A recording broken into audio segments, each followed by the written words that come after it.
Hi, it's Andy Fry with Quantas Consulting, and you are joining the Quantas Allocation Engine webinar.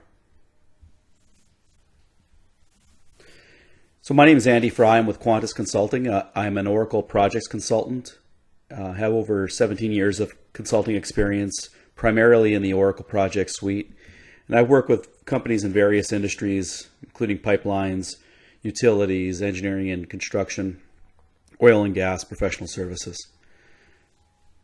So the result of using the Quantas allocation engine is it saves time by performing project allocations that were previously done manually. So if you're an organization that is performing your allocations manually, doing a lot of transferring of data on a monthly basis or weekly basis, then this tool might be right for you. Provides better project reporting and analysis by matching costs and revenue. It saves a lot of time with error handling. So the automated process actually has good error handling and a rollback feature to deal with any errors that might occur during the allocation procedure. And really what it ends up doing is it frees up a lot of resources to do more analytical procedures on their projects versus just the processing of data. So the purpose of the tool, it's really to provide project-related organizations with the ability to allocate transactions that can't be met with the standard Oracle allocation functionality. And these types of allocations can be revenue-based, unit-based, any unique percentages, spreading out costs or revenue to projects that, in a really creative manner. It saves time by automating the allocation procedure, and it provides better data on their projects. So any organizations that can benefit from this are really project-related organizations that are performing a lot of manual allocations or adjusting of entries. Organizations that require allocations that can't be currently met with the standard functionality. Any organizations that require revenue-based allocations, and that's not available in the standard Oracle allocation process. And companies that require a complex allocation process. So if that's you, this tool might help you out. The benefits of using the Quantas allocation engine: it performs allocations that can't be met with standard functionality. There's better costing and revenue matching. It streamlines the processes to save more time, and it removes the need for a lot of manual allocations.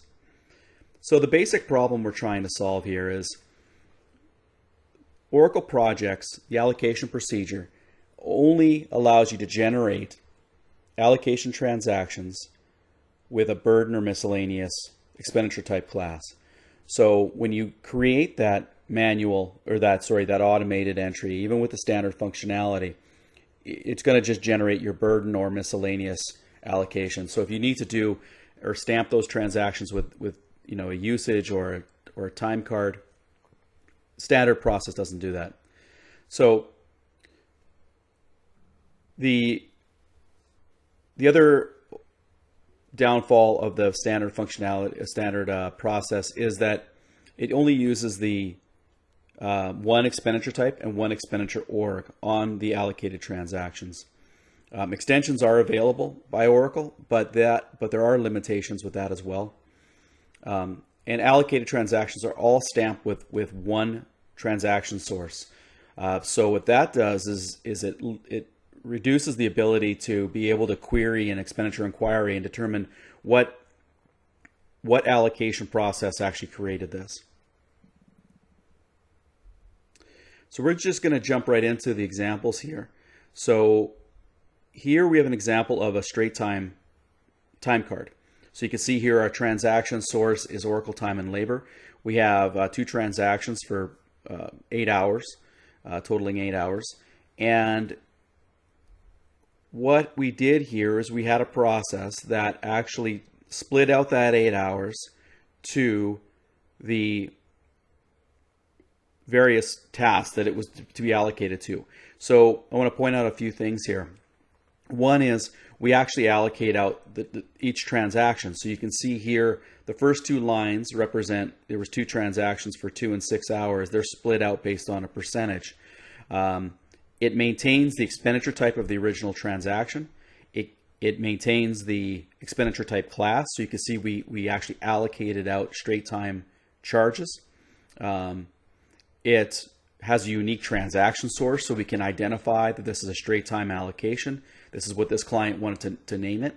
And you can see that our unit of measure is still hours. So what we did here is we maintained a lot of the same characteristics. I'm just sliding over here, and you can see the expenditure org is maintained, and even the employee name is on the record. So what it does is it maintains the same characteristics and data that is on that original transaction and allocates that out. So this is really good for organizations. Let's say you've got a DBA, or you've got users who are charging to one project, but those those time cards should be spread out across multiple projects or clients. Again, a DBA is a good example where they're doing their work, but they may not even know all of the clients or projects that this time should be charged out to, and it's going to be too cumbersome to go and charge and break out your time on a daily basis to multiple projects and multiple tasks. This process will do it, and it'll maintain, again, the employee all of the time, all of the attributes on that transaction. So here I'm going to give an example. I'm going to show the allocated time card allocation percentage, and this example here was 21.9%. And what I did here was I'm actually going to give another example of that same charge. So I have a transaction that I entered in for 10 hours. You can see our transaction source is blank because it was just a pre-approved batch. My expenditure type is salary and wages. Expenditure type class is straight time. What I do here, and the way the process works, is we run a procedure. It's a concurrent request. We identify the allocation rule that we want to use to split out the time. And you can see here the log file actually shows us the percentages by project, by task. So you can quickly come in here and see, are my percentages accurate?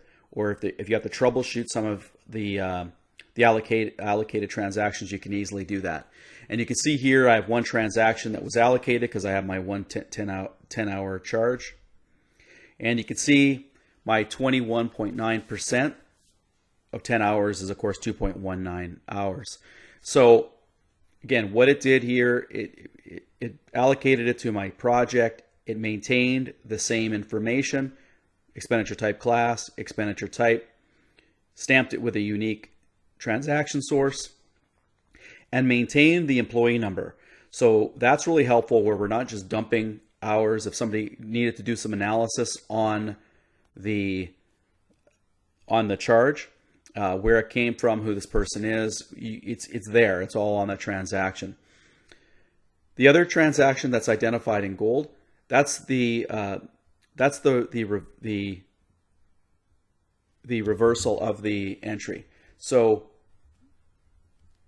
you can see there that, or sorry, pardon me, that's the actual original charge. So you can see there the 10 hours, pardon me.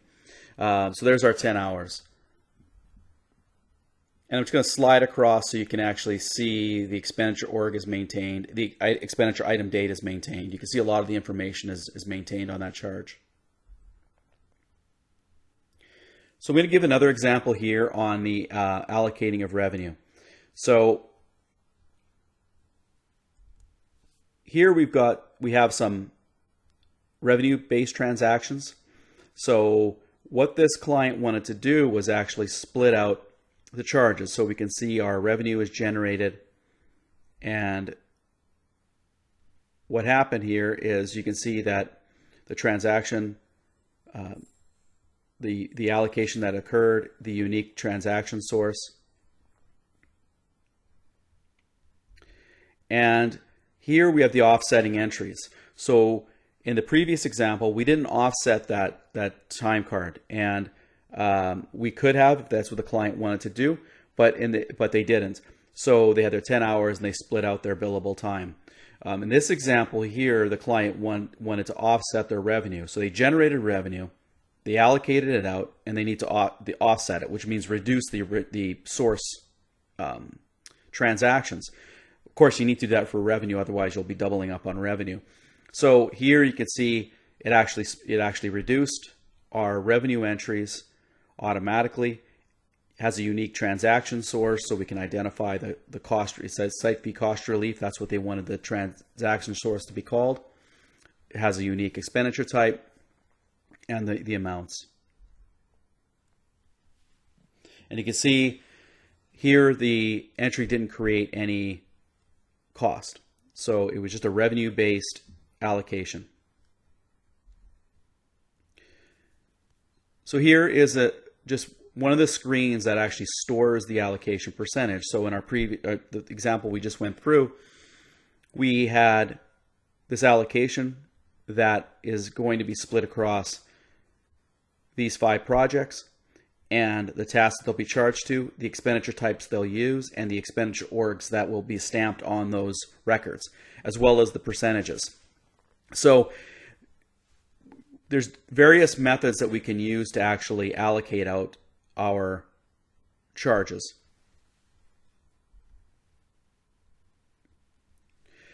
So other types of transactions to allocate, of course, we can do, our burden and our miscellaneous. We can actually stamp them with WIP, usages, straight time, supplier invoices, inventory. We can stamp, any transaction attribute on the record. So employee name, vendor name. If you've got DFFs that you're populating, we can put those in as well. The source transactions can also be identified on the allocated transactions with the original expenditure item ID. And the allocations can be run really at any interval, daily, weekly, monthly, quarterly, whatever interval is required. So I'm going to go through the configuration. It's going to be pretty quick here. I don't want to take up a lot of your time on the configuration. But you can see here, this is where we can create some unique transaction sources. Again, really unlimited number of transaction sources we can create. We have had clients that have had numerous transaction sources based on the different types of allocations that they're running. What we do here, there's various ways of us being able to store the allocation logic. So we like to use the standard allocation rule screens, because a lot of that information can be there. It can be added, change. We can key on a lot of that information. So you can see here. Here's our screen. We really just create the name. We're not really using a lot of this information other than the allocation rule name.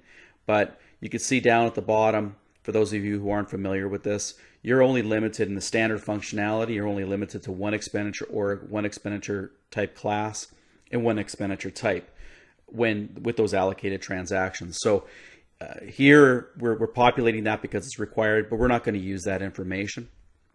And we're going to identify our source project information in here. We can actually exclude certain transactions from being included with the allocation logic. Again, our target information is identified.